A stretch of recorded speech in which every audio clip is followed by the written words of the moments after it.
Hey everyone, it's Ken Rakowski. Welcome to Metal Connect, where we take one of the great speakers from Saturday. We bring them over and spend some time with them to understand what they're doing in their business and in their life. This week, it's all around average sucks. Michael Bernoff is joining us, who's based over in Arizona. You're not originally from Arizona, are you? New Jersey, and I keep that. I always remind people it's tougher.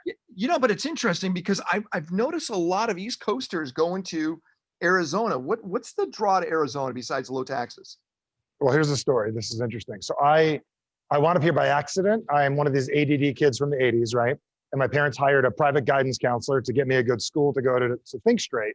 And I was supposed to go to Tucson, and I wound up going to Phoenix because my parents said, there's no in-state tuition in New Jersey. Rutgers is going to cost you a fortune, can't get in. So do you want to go to ASU? And it was like the #1 party school in the world at the time. Totally. It was the greatest thing in the world, the early 90s. So it's like ASU for like $5,000 a year, or New Jersey schools for 20 grand a year. So I wound up out here. So you either go to Florida, which I had no family in Boca, or you go to West Coast, and that's Arizona. So that's how it happens.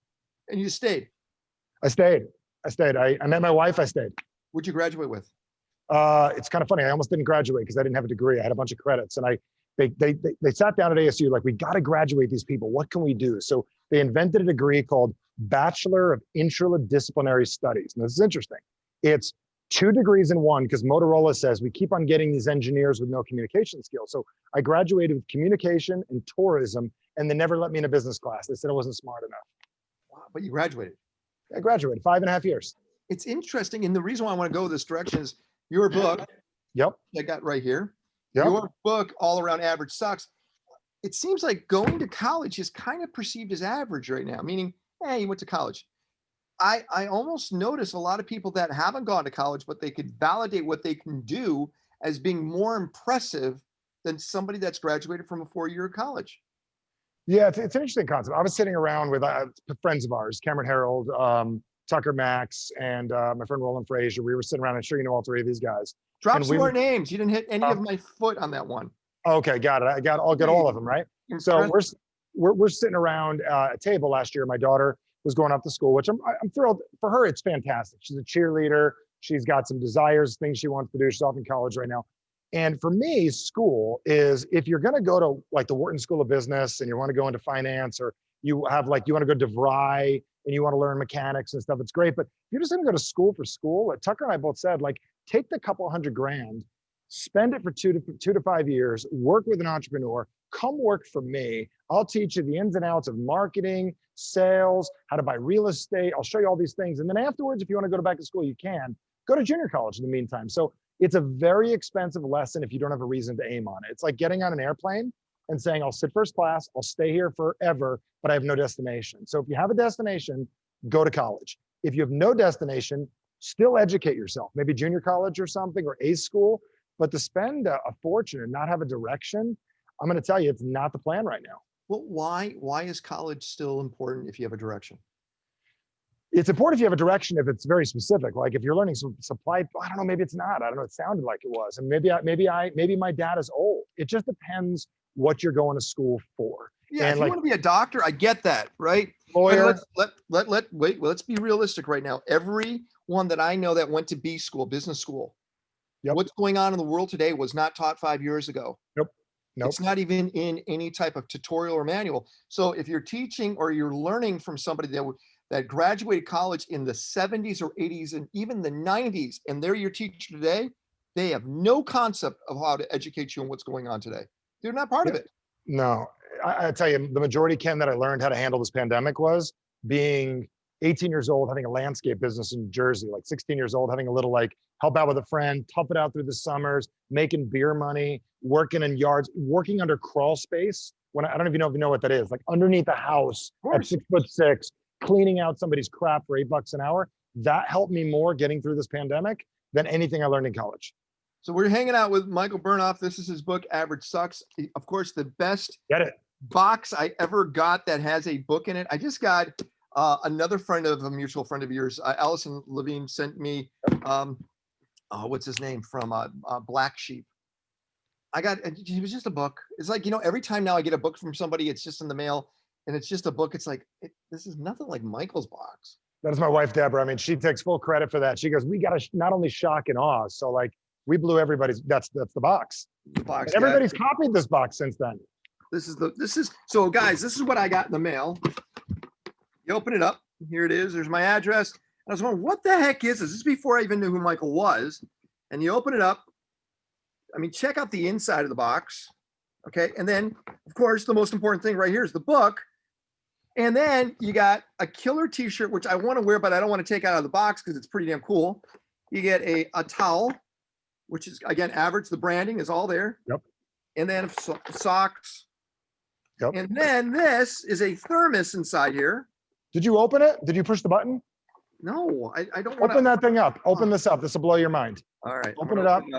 It's always, you always got to go to the next level. Now, kids steal them, but push the button on top. Push it again. Oh. So you're out for a walk at night. You got yourself a lantern and you've got yourself a flashlight if you push it 2 more times. That's awesome. All right.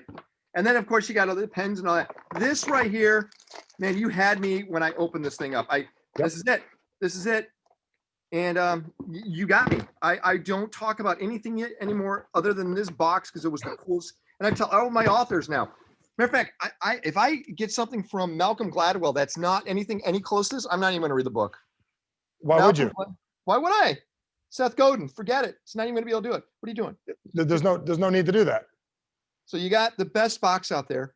Before we go to the book, I want to go back to this idea of grit, because everything you just said about being a landscaper, going under the house, that's grit. You got grit. And because you have grit, you're kind of like that polymath, being that master of everything. Most people that go to college tend not to be a master of everything. They get highly niched and they stay within that realm and they can't pivot that well. You being a master of everything, you're able to pivot. Yeah, I mean, that was a big thing. Pivoting was like the secret. I'll tell you, if you didn't pivot by now, you're done. Does that make sense? You're in a new business or you're out. Pivot was so March, as we'd say, like maybe April, May, if you were slow to the game, right? If you're talking pivot in June, you screwed up everything. That would be my opinion. The grit thing that I picked up along the way, I got that from, I talk about it in my book. I got that from my upbringing. I mean, I grew up very middle class and my parents didn't let me have very much. I mean, if you wanted it, you had to earn it. Don't get me wrong, I'm privileged compared to the homeless guy. I am privileged compared to people who had nothing. My parents saved money for college. I didn't have to pay for school. My parents invested in things like plastic when they were younger, but my dad never made more than 80 grand a year his entire life, but he was able to save a fortune because maxed out his 401k, maxed out 17. Remember when it was 18% interest back in the day? Yep. You could get on a savings account. Yep. Never bought a bigger house, gave it to my sister and I, figured it out. And I learned from them intelligence when it came to money. So that's one thing I learned from my parents. I never wanted to agree with them, but I learned it along the way. So I picked up, I remember the one day I graduated from college. It was my junior year. I called my dad. I said, I think I'm done. And he goes, what do you mean? I don't have to pay anymore? I said, no, I'm done. I get your lesson. I'm not here to learn the skills. I'm here to learn how to deal with things I don't want to deal with. I'm learning how to finish things I don't want to finish and learn how to collaborate with people that may annoy me. And what's interesting about it is that's life's lesson. So college is about finishing something you don't want to do because that's life. It's completing. Yep, it's completing. I'm looking at John Succumi's there, who, by the way, turns 50 on Monday. Johnny. On Monday. Hey, John. John's got a daughter that's about to go to college. He's got a son that's in college right now. Okay. And John, your kids are there right now. John. What's up, kids? Was it hard for your son, to figure out what the hell he's going to go to college for, or he just went to college to go to college? Yeah, well, I mean, he started college late last year, and he thought he's going to go to business school, and now he said, you know what, he doesn't like business school. So he literally doesn't know what he wanted to do. And I'm so glad that he actually, we pick him up from U of O, which is expensive because we have to pay out of the state. And now he come back home and now he go to City College online. Which is fine. Which I think, now that it actually, this whole thing kind of changed the way I'm thinking too. To say, you know what, don't spend a lot of money if you don't know, where your goal is. Just go with the cheap route, and then hopefully you learn a lot along the way. Once you know which specialty you want to go in, then spend money. So it worked out. I think that's what Michael's saying. Michael, you want to basically say, once you know what you want, then make the investment to go deeper into it. But if you're just broad, learn as much as you can until you find that niche and then do all the hardcore education. And that's not everything, by the way. That's when you start taking your masterminds. That's when you take, right? That's when you start getting the certificates that you need. Well, I teach this to everybody. Most people come to me and they say to me, Michael, what's the plan? It's like everybody wants to, what did Gary Vee do last week to master Facebook? Or what did somebody do? And everybody wants the plan. And my answer for them always is, the plan exists on Facebook. If you really wanted it, your plan exists on Google. You can Google, go to a library if they're still open. I don't know if libraries still exist. I think they do. They do. Go to Barnes and Nobles, Amazon, find the answers. What people need to master is the ability to take action, find something that works, gain momentum in their life. And once you have momentum, I like that. I want that. It works consistently, then invest in the plan. So I just tell everyone, get started, get momentum, make sure you like it, and then make a plan on how to keep it going. It's even like investing. I want to be a good investor. How do you know? Get started, open up an E-Trade account. Make sure you like it. You know, go flip a little $30,000 shack in East Bumble, wherever the hell. Does that make sense? Make sure you like dealing with contractors. If you do, and you feel like you like it, do it a few times, get momentum, then put a plan together. And then after that, polish your resources and everything. So I always say the plan is the third thing we need to do, not the first. Planning is a stupid first plan. Just get in there, get started. And like the military, you'll figure it out later, or you get shot, or you'll figure it out. I like the book cover a lot. I love the word average sucks, but the world is average. The world accepts. So I interviewed 20,000 people over the last. Am I 20,001? No, you're probably, yeah, you're something like that. But I'm being serious. And actually, I want to show you something. Let me see if I can bring this up. I'm interviewing you, but I want you to add to what I'm going to show you. Okay. It's a quick keynote. I promise you, it's worth your time. I won't waste your time on this. I got a big screen in front of me. It's like 40 inches. Yeah. We do want to know about your setup because you got pretty creative on your setup. Yep, and I probably can get that scanned later. I can show. I'll send you a picture of it. So you can show everyone. Oh, you're gonna give us a walk around? Yeah, I'll walk you around. Okay, hang on. Let me show you. Let me show you what I thought was really. And if I click in from another link, I can walk around the building, right? Yeah. Oh, you got this thing really hunkered down, huh? Yep. All right. So this is a little keynote I want to show you just for a second, just a couple slides. So. There you go. You can see the 20,000. Yep. So I've interviewed 20,000 people over my course of my radio days. Come on, there we go. Got the full screen? Yep. All right. So, and you probably know many of the people that I've interviewed. Wow. Okay? Bill Gates, Oprah Winfrey. Who are these clowns? I mean, everyone else. You Sarah Blakely. Yep. All of them. Sarah Blakely. Yep. And I found that there was a difference between the successful, extremely successful, and the unsuccessful. And these are the things. And it's going to be interesting. It's going to go back to your book cover. First is they all practice some type of healthy living across the board.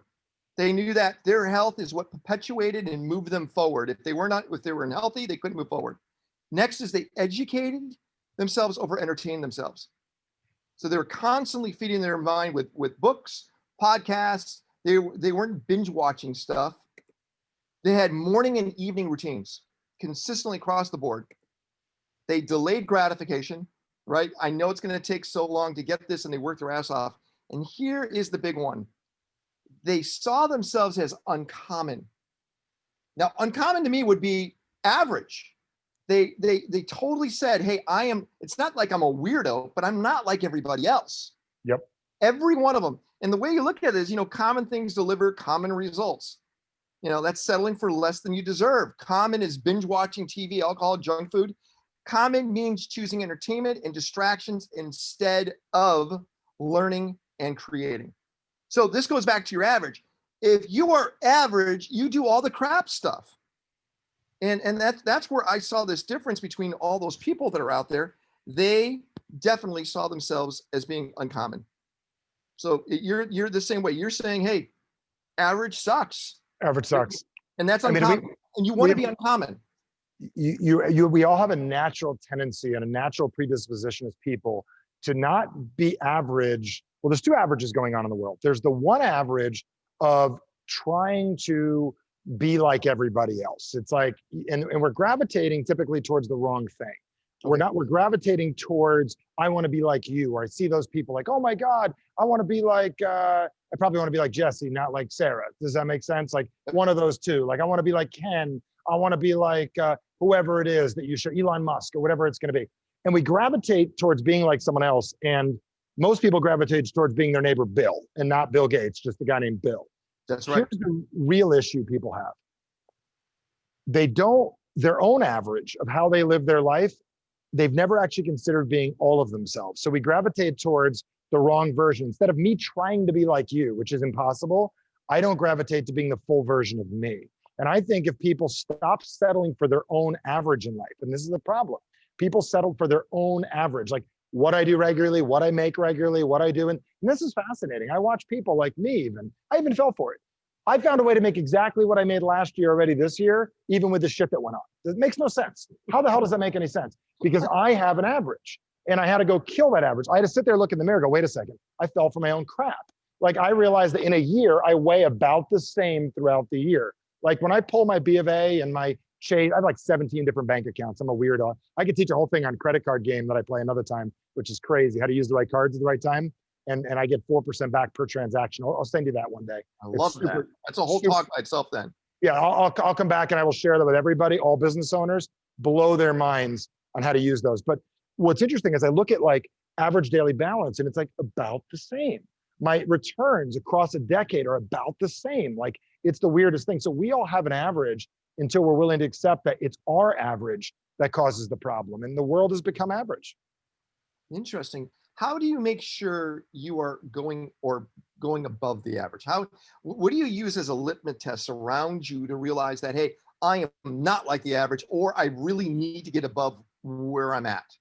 Well, I got to question myself a lot. And this is one that I run into, and I'm in that stage right now of asking this question. And a lot of times people say it because I coach and work with, tens of thousands of people a year. And one of the things I recognize is people think you just ask the question once. I'm in like the process of asking this question probably for the next 3 weeks. So I want to make sure everybody gets that big breakthrough. I don't ask it once. A lot of times people hear Tony Robbins and go, he asked it once and literally everything changed. No, Tony went for 3 to 5 weeks and kept on asking the question. This was the one that I keep on asking is, am I where I want to be? And that's a big question. Very hard pill to swallow. And the answer right now for me is 100% no. I'm not where I want to be. I'm in a great place. I'm not upset. I'm not mad. I got great kids. Everybody's healthy. Nobody's got corona. I got money. I got investments. Everything's great. Am I where I want to be? So the fastest way I've found to change my average is to ask the question, am I where I want to be? And when you get the answer no, that's where the change takes place. So I ask questions when I work out, like, is that a best I can do? Well, like, do you have any salespeople that work with you? You ever had salespeople work for you? Of course. Okay, so you turn around and ask salespeople, like, are you good at sales? And then they go look at your sheet about thinking they're uncommon and go, I'm the best in the world. And you're like, okay, great. So what'd you make last year? I made 210 if you're in California, 310 if you kick ass, 85 anywhere else. You live in Austin, 104. Do you know what I mean? Whatever it is. So you get these numbers and go, is that great or is that good? And they're like, no, it's great. Okay, so then you can't grow. So compared to Bobby Axelrod and Billions, how good are you at sales? Well, the answer is I suck. So we have to be willing to suck and look in the mirror and go, wait a second, I'm not that good. You took my favorite character of all time, by the way. You remind me of him, and you got the ability to be double successful. I love Bobby. Bobby's my favorite character. But let's use Bobby. Even Bobby says, especially in this season that just got preempted, he even knows he's not good enough. Yep. Because he started looking at all the other billionaires going, this is average for me now. Yep. And then he went back to his old neighborhood in Yonkers, wherever he was from. I think Yonkers, right? He went back to Yonkers. And he went back there. And while he was back there, he goes, this is where I came from. Look how far I got. So this is one thing I realized with teammates and employees and even my children. This is tough. You guys have got kids. I know we talk a lot here. I love this group too, about how we deal with our kids, because that's our biggest pain point. At the end of the day, our biggest pain point is our children, bar none. No questions asked if you have kids. Right. And am I right about that? Like if they're in pain, our lives suck. Absolutely. Okay. We can deal with our spouses. We can deal with our own pain ourselves, but our kids, it's a nightmare. So what I learned is that with my kids, they'll do better than they did before. And then I'm like, okay, good. Now let's do the next thing. Like my daughter yesterday, congratulations, you did your first book report. You're in 3rd grade. You wrote a whole page. Awesome. Next week's 2 pages. What? That's not good enough. It's painful. So like, I'll bring a person into my team and they'll come from making, let's say 50 grand a year. I'll get them to 100. And they're like, nobody in my family's ever made 100 grand a year. Aren't I amazing? You should have started this good. You don't get how good I see you as. So the issue is, especially a type A person, like all of us part of Metal and part of this community, type A, doers, killers, we give off this feeling like other people are not good enough, not meaning to be, and not a bad way. And the funny thing is they are good enough for who they currently are. They're not good enough to be who they're capable of being. So it's like your average and your potential are having a wrestling match. It's like you've got Mike Tyson, which is your average, beating the shit out of your potential every day and saying, come on, buddy, you can do it. And if we could actually get them to work together, things would change. So I don't know where I went in that tangent, but I know it's valuable. No, I appreciate this because you're a guy that's always trying something new. And I want to do this real quick. Look what you just did. You are not at your home right now. No. You found an opportunity to take a thing that most people would never turn into an office or a building that would be in business. What did you buy? I bought what used to be a temple and a church. And now, not like, it's not a domed out. It was those in between, like inside of a commercial space, right? So we walked in and it was literally a temple. Literally, it was Temple Order Zion. We walked in and they were moving. They upgraded to their new average. I walked in, I'm like, I'll take it. There was a 3,000 square foot room down here, 3,500 square feet of event space. Took us a year and a half for a build out. But literally, how would I have known Corona was coming? I must have known. Like I wanted to get hotels off the books, off the accounts, off the accounting.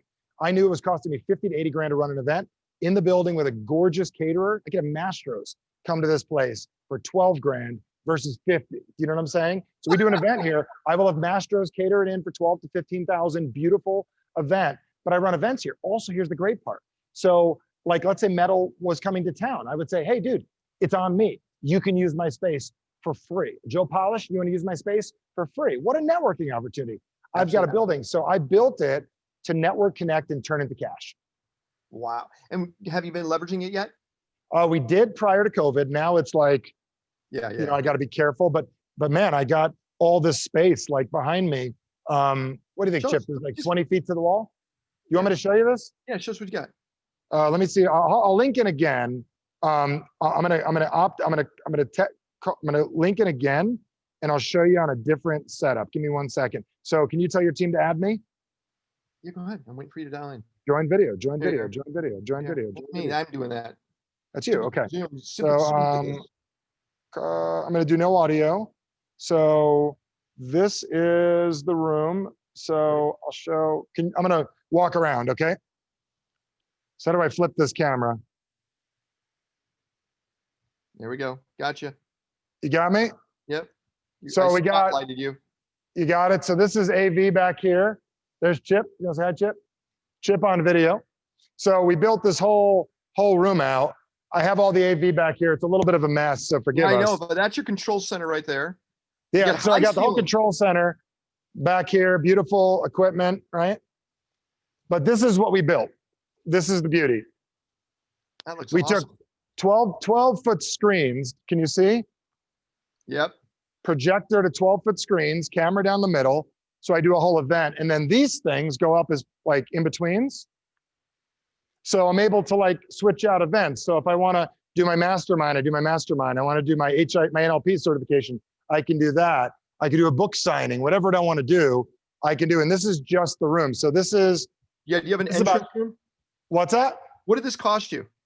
The build out? Well, I'll keep on walking through while we're at it. So the building was 1.5 million. So you bought the building outright? Yeah, I bought the building outright, but look at this. So when you walk in. Wow. You got it? That is awesome. I'll get audio back on, hold on. So then, no, we got you. Can you hear me? Yep, got you. Yep. So I'll turn off my audio here.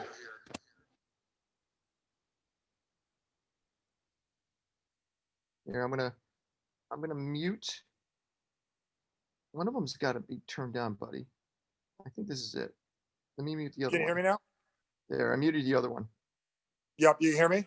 Yep. Okay. So this is the lobby. So when somebody comes in, I could put like metal videos right there if I wanted. Yeah. That's cool. I got the wine cooler full of like hint water and stuff because our friend owns Hint. So I got hint water in there. I've got And your offices are upstairs.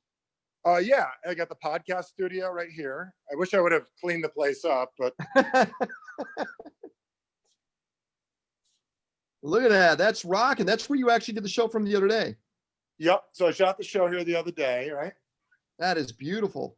Podcast So studio. you bought it for 1.2, you said? And what was your build up? 1.2 build out was about 3. 300,000 put into it. Okay. Yeah, and then I mean it's and then I'll show you. And where are you? Are you in Scottsdale?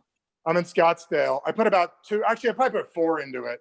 The kitchen rivals anybody's house. Yeah, that's all. You could shoot stuff from in there. What's up? You could shoot stuff in there. Yep. I'm a hockey fan. And then just because I know you like the movie Casino, don't say you don't. I built the upstairs Sam Rothstein style. I'll show you this. All right. You still got me? How many floors? You have 3 floors? What's that? 3 2 floors? floors. 2 floors. My wife is everything contemporary, so we built this out. That's your office. That's my wife's. Mine, I got a boy's office. So when I say Sam Rothstein style, I built it so so you could see everything from, I could see the whole setup from my office. See, There you go. So this is my office. That looks awesome. But so I play hockey. I built my life, right? So I play hockey 3 times a week. I put in a shower. Awesome. That is a great shower. Gotta have it. Yeah. And you built the shower. Yeah, I built the whole floor. This floor didn't exist. And you got to meet my buddy who invented this one of these days. Do you know Howard? No, is that a putter? No, it's a board where you do it's a video game board. I'll introduce you to Howard. He worth a few $billion. He built a board that you can do what do you call it on planks. Oh, and God. it's a video game. It's a video game. That is awesome. So what are you asking, Richard? What did it say on the lobby wall? That's what Richard's asking. There you go. Hinges on your ability to effectively communicate. Got that? Got that, Burke? And then I'll give you the other wall, which is the most important one. Let's see. Wait, the time? What? You're over it. We can't see it. It's time to accept the power of your own influence. Yes. Look at that. Woo. And then we got these beautiful doors. Yeah, this is pretty sweet. How often were you hoping to use this at a maximum effective efficiency level? I'm going to come back in. Turn my other mic back on. You're very demanding. Okay, you're on. Thank you. Hang up on that phone. Okay, I'm back. So can you hear me? Yeah, we got you. That's awesome. So thanks for the tour. My wife's going to kill me. You didn't clean the place, right? Bunch of dudes. By the way, look, can you see Ethan's place? Which one's Ethan? The red background. Ethan's Look at that. Yeah, Ethan. I see Ethan. Yep. Good job, Ethan. Looking good. That's a real background too. I like it. Like you. So, you're looking at your place. You put in. So you're saying about 1.8, 1.9 total in. Yep. And then after all the expense and the screw ups, and there's a beam up there I had to move for $50,000 that took me another 2 months. So may call it 80. You know what I mean? One beam, but I'm 6'6" and it was a 4-foot beam. I had to move it 4 feet. So 1.9 in. Here's the way I look at it. Here's the crazy part, right? So I never heard of an SBA loan before. Never took one out in my life. 2 crazy things happened. All right. Number one is never heard of it. You can put 10% down on a building. I don't know. You ever gotten one? I never got one before, right? And what happened was my rent was $10,600 a month. I paid $1.4 million at an old building of 1,800 square feet. This is almost 7,000 square feet for less than I was paying for rent in the other place, and I own it. And during COVID, This is the craziest part. The SBA portion of the loan, they decided to pay it for 6 months. I didn't ask them to. I couldn't figure out why. I'm like, can I pay? What's going on? And for the last 6 months, SBA is pretty cool. They said, hey, we've just been eating it. I mean, I'm like, I didn't ask you for them, but thank you. That's awesome. It's true. So it's a little teeny amount of it, but still. Burke, I don't want to get into politics. I just want to say, when someone says they spent a lot on taxes, we always say, you idiot. Okay. I don't like spending on taxes. I'd rather, or spend taxes. Burke's making a political joke there. I'm just saying, when you see somebody that spent millions of dollars on taxes compared to someone that spent no money on taxes, the one that spent a lot of money on taxes, we all say, what an idiot. Just saying, Burke. That was my first business, was a company called The Tax People. It was a direct sales company, and I learned about taxes. And there was an IRS agent that worked for the company. He says, your legal obligation is to pay the appropriate amount of taxes. Appropriate means follow the code as well as you can understand it. Problem is, most people don't understand it. And I spend quite a bit of money finding ways to understand things people don't. So I say, shame on you if you do not take the time to maximize what is legally yours. All right, I'm gonna dive deep. How long have you been married? 10 years. It'll be 10 years this next year. Second marriage? First. How long do you get bored of that? Being married? Yeah. I don't get bored. I don't get bored at all. Because you said you had ADD. You have. No. We have a crazy life. We work together. We spend all our time together. So we're with each other. I got a kid as hyper as me. So you don't get bored when you do what you want. My wife does her thing. I do my thing. We work together. But it's like, she lets me be me and I let her be her. And it's like, I'm not trying to change. It's not trying to change me. So it's like, I'm crazy. She does her thing. And it's like, we're very compatible. Because again, average sucks, right? So Yes. you're a little after the average of a happy marriage, 7 to 8 years. So you've already beaten that. Well, this is the part. Everyone should learn this one lesson. You should look for somebody you could do it like a quarantine with. You should look for somebody that you could be with a lot, because I knew people that were going through a divorce in February. They live in Spain and they filed for divorce February 27th. They were going to live together 3 weeks. And I'm talking Spain. You've been there, right? Yeah, little teeny flats, right? And they're like on top of each other with 2 kids and they couldn't leave their place for 90 days. So you've got to have somebody you love being with, or don't bother getting married. Harry's got the headphones on. His wife is like his perfect match, more than any. And he's done quarantine with her and he loves it. She's you got to catch there, Harry. And you know you do. Yeah, no, I got lucky. I got lucky. No, you didn't What's her name? Kathy. Kathy? That's her on the back wall. She's in the other room. She's in the other room. Yeah, Kathy. She like you? She does. We're friends, and it's good. And not that we don't get on each other's nerves from time to time. You know, the same thing. We've worked together for years. We're in production, right? And now she does her own thing. But I think what you said is so profound, Michael. I let her do her thing. She lets me do my thing. And then, we do everything together. But, like Ken says, I married my third wife first. I got lucky. And what I tell people is, I can't imagine, I raised 3 daughters. I can't imagine them meeting their husband at 18 or 19 years old and being able to do it just didn't make any sense. We were so young when we first met, but we dated for 5 years. Then we got married because we just couldn't get away from each other, So, and then I tell people, I'm not the same person I was when I married her, and she's not the same person. You raised your average. Yeah, that's it. We were fortunate to grow. She calls it the figure 8 thing. Sometimes you're out here, but if you make it through it, you get to a higher place. And if you're compatible, right? If you got the same value system, I think. So I'm blessed. She keeps me in line. I'm not sure if you know this, Michael. There's a ton of awards on that guy's desk. What you got, buddy? Break them out.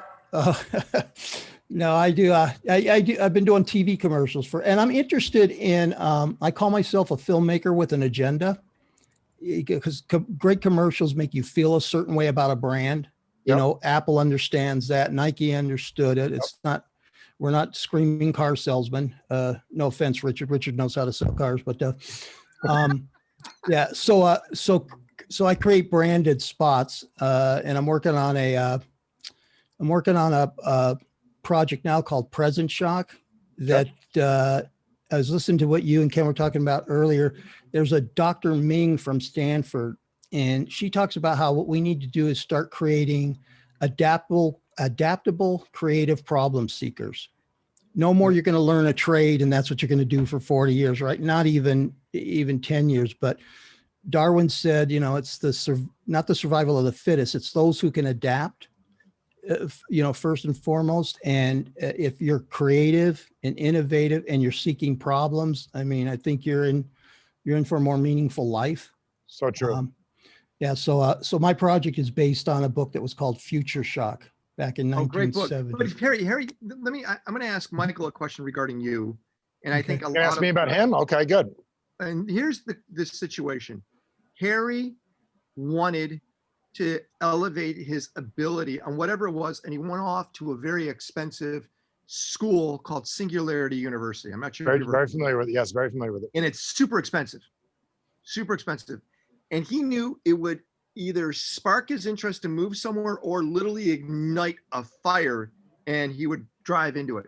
His wife couldn't understand the price to do that. And she has been hounding on him for years regarding what he spent to raise his bar. Does that make sense?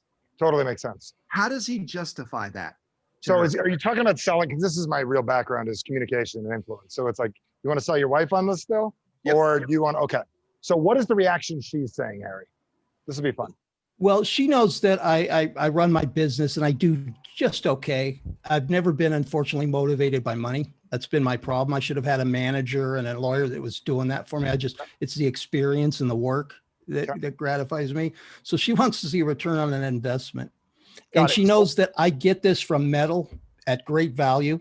It's equally as I think as impressive as what Singularity's doing.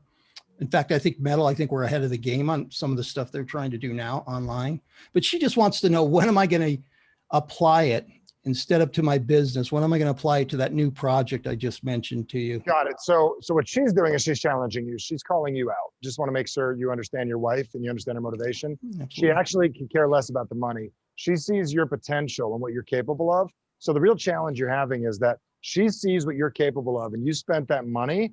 And she's like, what are you waiting for? It's even like when I was working to get my book done, my wife is like, what the hell's wrong with you? Like, you got the book inside. What are you waiting for? So she sees you spent the money. That would have motivated her to do something. So she's seeing it out of her perspective, because I don't know how she grew up. She grew up rich, poor, down the middle. How'd she grow up?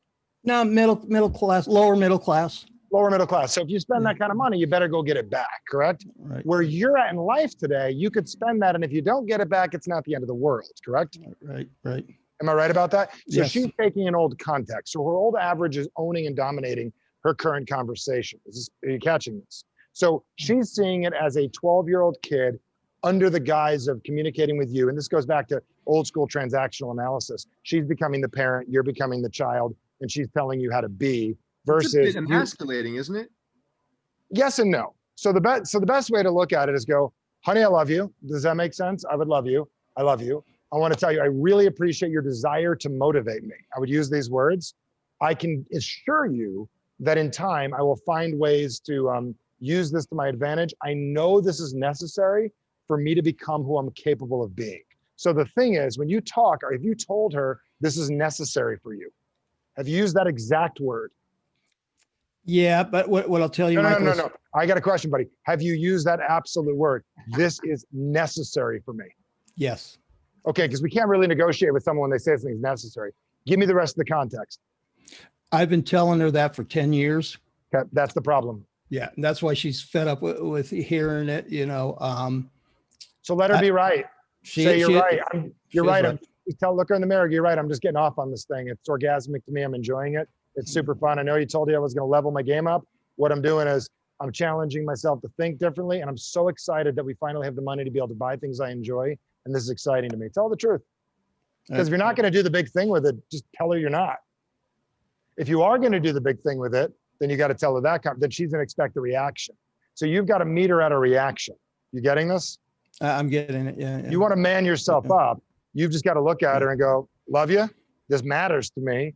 I'm doing it. But you know what? I'm using it because I enjoy it. This is my enjoyment. I love learning, just like you love whatever you love. Now, granted, my ambition was to turn into something huge, which I will do in time. But please, right now, my enjoyment is just what I'm getting from it. I would start there. She hasn't heard that truth, has she? I think she has. I think she has. Okay, well, give me another thing. I don't know enough of your backstory, buddy. Yeah. Why haven't I pulled the trigger yet? You want to know what I know? mean? Yeah. Because you don't have to. What do you mean by that? Why doesn't he have to? He's fine where he's at, man. He's totally fine. You Well, already no, I told- don't. Wait, let's step back. Are you fine where you're at? Because what course he he just said was, I know I could be making more, but money is not what drives me. Here's the deal. Yeah. His whole life, but here's what drives him.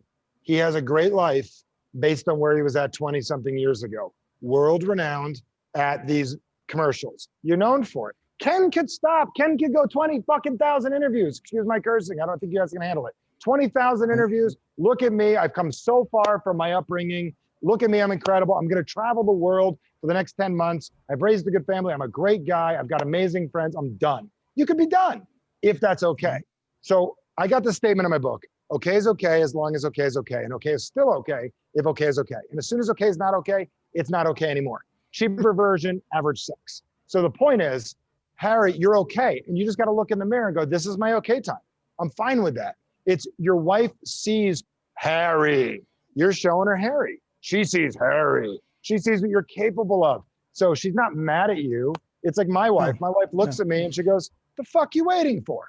Because she knows. Like, I called Tucker the other day, wasn't feeling good. How you doing? I go, you live with a nurse. He goes, yeah, great. All she told me was, I'm fine, shut up and get back to work. Not in a negative way, like, you're fine, you'll be okay. Because our wives know how great we are. They don't think, you guys know this, your wife is not gonna baby you when you're sick. And if you did have a wife that babies you when you're sick, you're not gonna love it. It's just gonna drive you nuts. You want someone that's gonna call you out, because that's what makes you a real man. Someone that's gonna make you grow. That's my opinion. And that's what you got, Harry. You got someone tough. Oh, she's also feminine. So she's I love tough, it. but still being a woman at the same time. Right, Harry? You got Princess Leia. You got both. No, absolutely. No, I'm lucky. Yeah, I just think I'm comfortable and I shouldn't be. You're right, Michael. You hang out, send me an email. I'll chat with you about that offline. I got some ideas to help you. That's my strong suit, is making people become uncomfortable, because I like to make the people that are comfortable uncomfortable and make the people that are super uncomfortable comfortable. So if you're in pain, I make you happy. Or make you comfortable. If you are not in pain and you're real comfortable, I'm gonna turn up the flame and add a little bit of like Corona and problems to your life, so you have to grow. Because Corona's been the greatest gift to so many people that were stagnant. Other people got harmed by it, and I'm not being negative. I'm not getting political right now. There are a lot of businesses that, like restaurateurs, that were like, I've needed to get online for years. I'm online now. Wait a second. I used to have, I walked in Oregano's. You guys, anyone in Phoenix, and it's a nearby pizza place. It's not your Mastro's. It's not your Sushi Roku. If you guys know these places, those are my hotspots. And I said to the lady, how you doing? She goes, we're down 45%. Are you kidding me? What do you mean you're down 45%? She goes, nobody should be down anything. And she goes, you don't get it. I said, are you calling people? She goes, who's going to call? I said, your salespeople. She goes, we don't have salespeople. Call your waiters and waitresses. Give them a table. You have tables. Bring in cell phones. Pay them 20% commission on everything they sell. Because I know if somebody would have called you, Harry, and said, what's your favorite breakfast place, Harry? What's your favorite one? What's your favorite? I'm asking you. Yeah, mine, probably Lovey's. Lovey's is good. If Lovey's would have called you, Lovey's, is that in LA? Yeah, Westlake Village. Is that okay? Calabasas. Yeah. If I know where that is. If Lovey's would have called you yesterday and said, would you like the eggs Benedict? Would you like the lox? Whatever it is, would you like that tomorrow morning? You could say no. You could also say yes, and they made $70, $80 delivering it to your house. Right. So what I said to the ladies, I said, instead of having 150 tables, you now got 8 million in Phoenix. Congratulations, you got a bigger market. Thank you, Corona. So Michael, do you know where Oink is? Oink? Oink, yeah, of course. Yeah, I'm from Phoenix, and we're looking to move back to Scottsdale, maybe. But Oink's a good, man. We'll spend some time. Really? Yeah, you can get guys. You can get a flight of bacon at Oink. They'll bring you out 8 different. All the different flavors. Yeah. I'm there the second. Well, many of us are there the second week for the. I think all of you guys are going to the Cowboy Lunch thing, right? That's in Tucson, right? That's in Tucson, but we're gonna probably, if you're gonna drive, we're gonna drive through Phoenix. Yeah. I'm gonna have to make a trip. Stop on by. We're gonna. You should maybe come with us, Michael. Hang out with us. Let me know the dates. If they work, I'm there.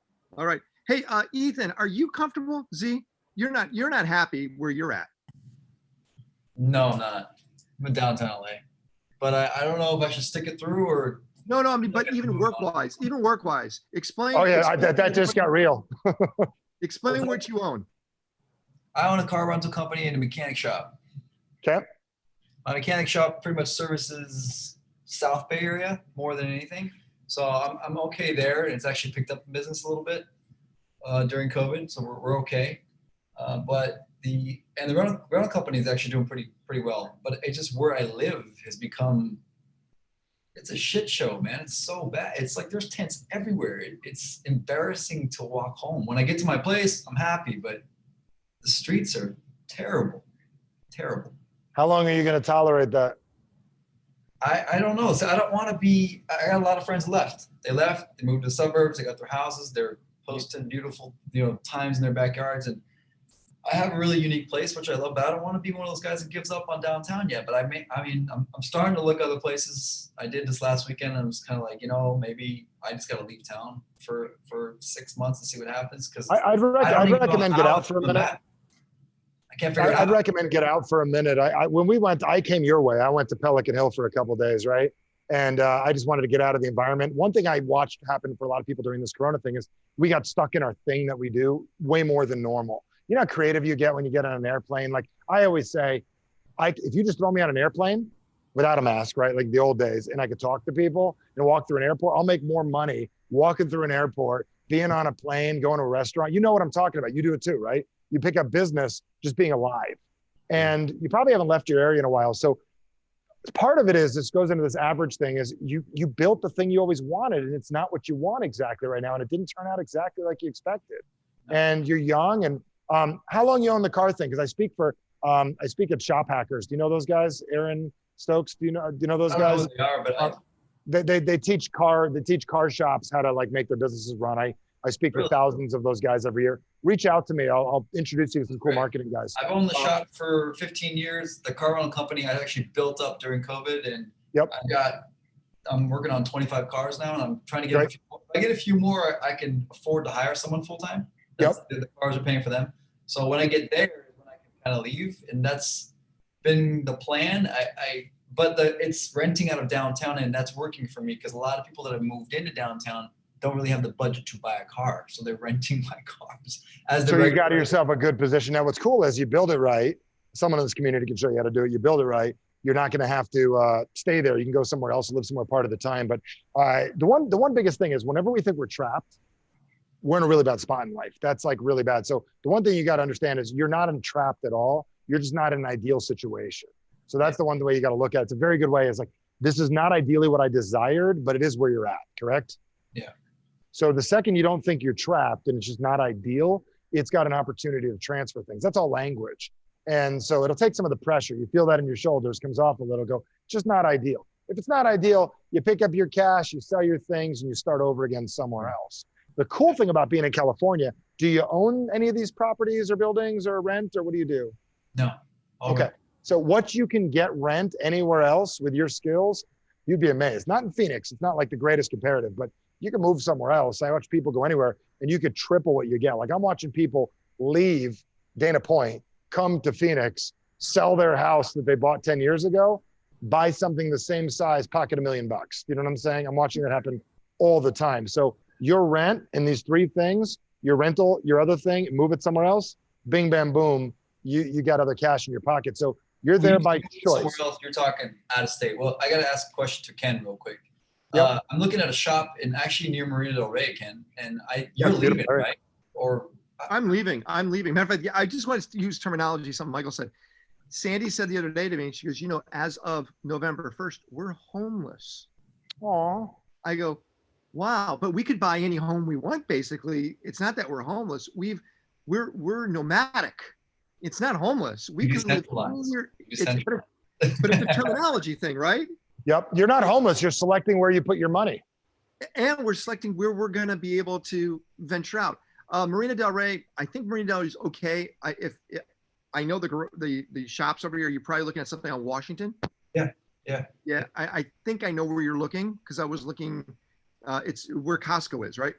It's a little bit further down, but yeah, it's a big place. It's transmissions. It's vacant. Yeah. It's a good area. High net worth people.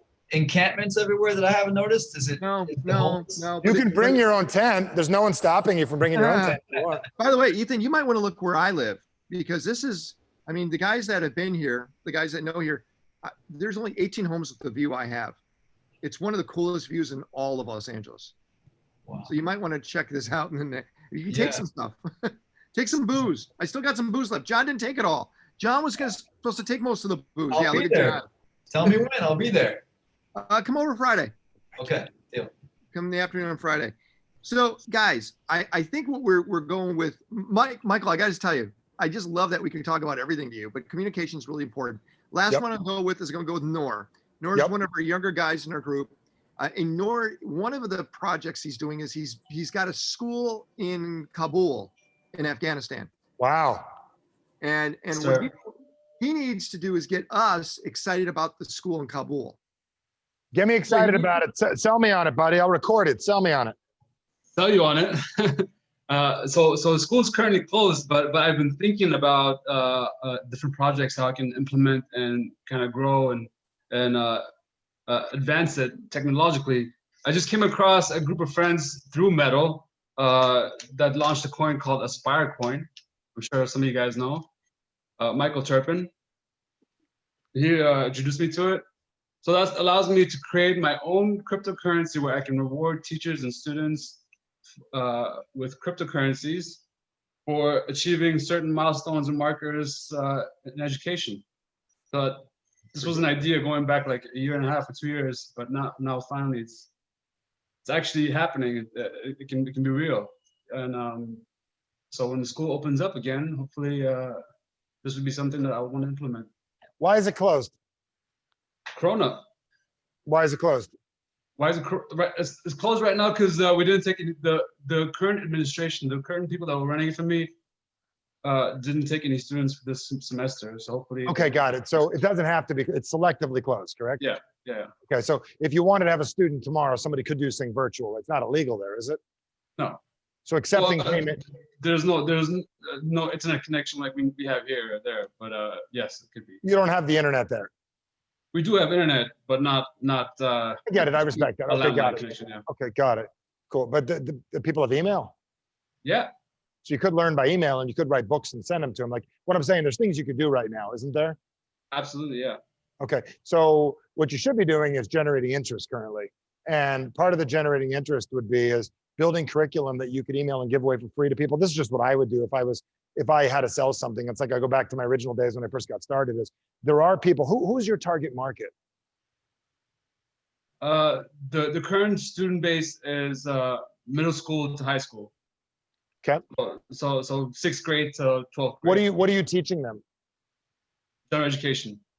Just regular education. General education, yeah. There's Okay. a curriculum So that, could you be building? Do you have the curriculum already? yeah. We have. Okay. Could you be giving stuff away right now? Are all schools closed right now? I'm not sure. I'm not sure if all schools are closed, but the majority. So what I would do, and I know nothing about it, I've never been to Afghanistan. I'd love to come meet you one day and come over there and see what you have going on. But what I would be doing is be thinking right now, outside of my average, outside of it's closed and I can't do anything. My suit guy who does all the suits for every major, that's another guy you got to meet. Ken, I got to introduce you. Every suit for every athlete you've ever heard of in the world. He's at the Hall of Fame every year. His suits are there, presidents, all that stuff. He is the best. He figured out how to pivot himself where he'd travel, say $50,000 in suits. He found a way to get people to buy, doing video and all that stuff. How do you sell someone a suit when they're gaining weight? Video, he's sending people tape measures and everything because he didn't want to not make money. So I know you're not in it 100% for the money, but you're in it for the kids and you're in it for the people. What about doing education right now going, look, during COVID, I want to make sure everyone's double educated. Like my daughter right now is doing math through she learned something so cool recently, and this is crazy. If you have kids, it was how to do multiplication with pictures. So she's having trouble memorizing. ADD like out the gazoo like me, genius auditory memory. She remembers everything like me. Here's the song once, remembers the rest of her life. Teach her math, bored, can't do it, can't sit still. But what's amazing is this video company is just pummeling. Your kids are home. Here's the perfect time to learn math skills. Your kids are home for video marketing. You could do mail, direct mails, a million things. You could be building a following right now You could do a radio show. I'm just saying radio still works. You could have a radio show. Radio channel costs you nothing to put on. So you should be thinking right now, it doesn't have to be closed. It could be different. And Yeah. I'm telling you, I work with gyms in California, and I'm showing guys how to make $50,000 a month. 50,000. They never made before in a studio of Brazilian Jiu-Jitsu from home. Same issues, same problems. Can't touch, masks, Newsom, all that stuff. Got it. Do you understand? So in Afghanistan, it's the same challenge. So you've got to figure out, if you really want to put this in front of people, get that Mecca going open. There's radio, there's mail, there's email, there's ebooks. It's a million things if you want to do it. I would become a master of every which way, because who knows what the next thing that's going to happen is. That's just my 2 cents. I might not know. I kind of have an idea. Maybe I'll pitch it to you guys first. Do it. The idea I was got time too, so go. I don't know, whatever Ken's got. The idea was to create kind of like a Tinder app for the kids there, in Afghanistan, to create profiles for them where people overseas can select the student that they want to sponsor on a monthly basis, where they can get. Maybe we use a different example than Tinder. How about like Grindr? online dating? But yes, I know what you mean. Yeah. We're not going to pitch. We're never going to pitch with the word Tinder and children ever again. But No. but I know what you mean. The technology I was talking about. Yeah. So what we're going to do is we're going to make an app where kids can learn how to pitch themselves. What you could do is you could get really, really good at teaching people how to develop those profiles so they're more desirable. You know what I'm saying? Because there is things people desire in other people, not just looks. It's things that make it easy, different types of stuff. So that'd be pretty badass. So if I was on a page, there's probably about 5 or 6 points that you could make it super desirable. That would be a great piece of software. And then you could flip that to other industries as well. Yeah, it'd be wonderful. I mean, Ken's going to Palestine and Israel to visit the kids. I mean, that's And he's not going to use the word Tinder, I promise you. I promise you won't. I promise. Hey, by the way, there's this guy, maybe you know who he is, Michael. Thank you, Richard. He teaches how to do handstands, and he made over $2 million teaching people how to do handstands. You know what I'm talking about? No, but I want to meet him. Yeah. I got to find out. Tony Robbins was talking about it. Literally, he teaches people just how to do handstands, and he is booked solid on doing this for corporate events. But that's all he teaches, and he generated over $2 million last year doing this. I'll tell you this. So when you ever done a Spartan race? Have you ever done one? Yeah. Okay, so did a Spartan race. Do you know Joe? Do you know Joe that runs Spartan races? I don't. Joe will introduce you to Joe. You need to meet. He's a badass, right? He knows him better than I do. But I go to do a Spartan race. In my whole life, I believed it's part of my average that I can't climb a rope, right? So for $75, I did my first Spartan race, couldn't climb a rope, and for $75, I'm at my daughter's gymnastics. I paid her instructor to teach me, and now I can climb a rope. I said to the guy, make a video, get every 40-year-old man over his fear of climbing ropes and doing pull-ups, because it's a couple things you need to do. Sell the course for $75. There's hundreds of thousands of people in Spartan race and Tough Mudders that cannot do pull-ups or this. Like learn how to do a pull-up, $75, $100. Like this guy could be busy for the rest of his life. And he looked at me like I was crazy. I'm like, there's a business model. So he makes $30 an hour instead of millions. You're right. Well, that's the scalability route. And Michael, I really appreciate you sharing time with us tonight. Thank you. And it looks like we're going to definitely bump into you sooner than later. I know that Richard Burks just said he bought your book and he can't wait to get you to autograph it when he's coming out to Arizona. It's a genius. I know, it was genius to have you. Any last questions from any of you guys? No, we're good? I'm gonna buy his book as well. I can't wait to read it. And how do we get a hold of Michael? I'm gonna make it really hard. You ready? Mm-hmm. Michael Bernoff at gmail.com. There you go. No periods. So just send me an email and send it tonight, because if not, you won't do it. And at least we connect. Everyone unmute yourself and thank Michael. Michael, thanks a lot for hanging out with us. We really appreciate it. Thank you, everyone. Thank Thank you, Michael. Thanks, Thank you, everyone. Ken. Bye, all. You guys.